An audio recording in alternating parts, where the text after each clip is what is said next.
agriculture, permaculture, you won't see many young people there. And I don't have an explanation for that. Maybe because like in the beginning it was necessary to concentrate that in the hands of people that have more time. And you have to take into account in Cuba, the education is free, even university, PhDs and everything. And people are using all of those opportunities. But right now there is another movement, no? That they want more land, but the land is in other people's hands. And so there is all of these ideas, no? And I can see that also in Brazil. The movement is totally different. People with less than 25 years old, and they are the ones that are pushing for permaculture. They are working with the landless people movement and things like that. And in our convergence, a few weeks ago, we were talking about that, how we attract more young people here, no? to the movement. And I think that young people of this generation, they are more prepared than never before to talk about like environment, to talk about different society things. And it's necessary to link all of that.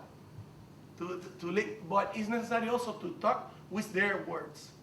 You cannot come with a like out-of-date speech because they say, yeah, right, I'm getting out of here.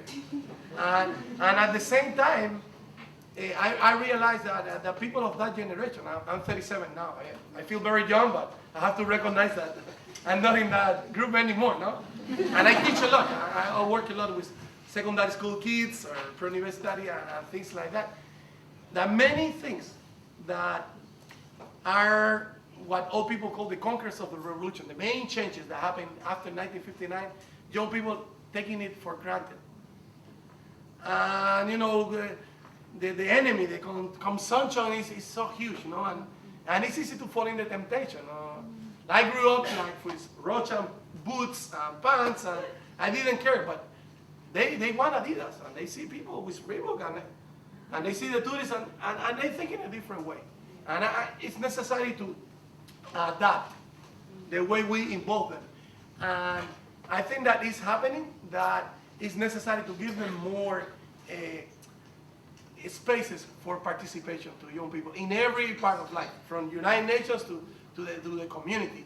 Because what happens is like there are targets of education. They're like empty hard drive, like you need to put it, but they have minds, they have their system of values. The values are forming in a personality when you're 7 years old.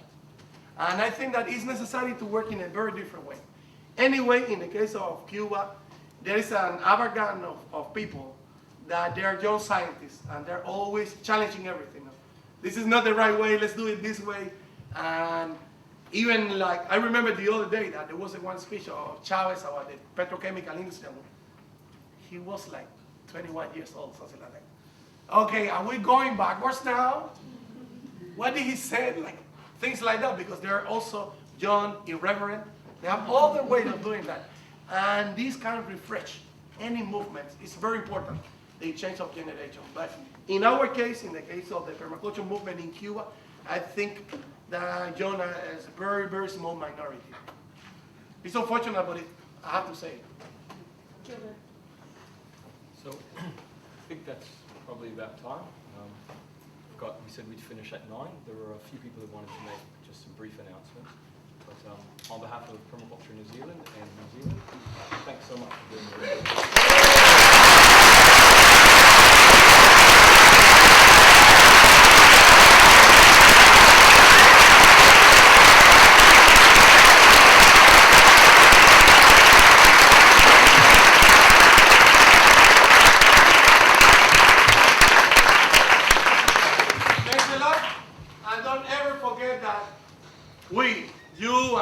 we're islanders.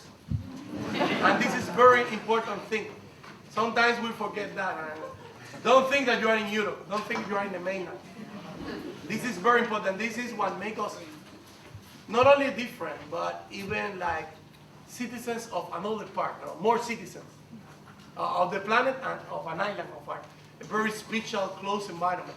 When you're out, you will miss it so much. As I'm missing it now. Don't forget that. I think this is very important.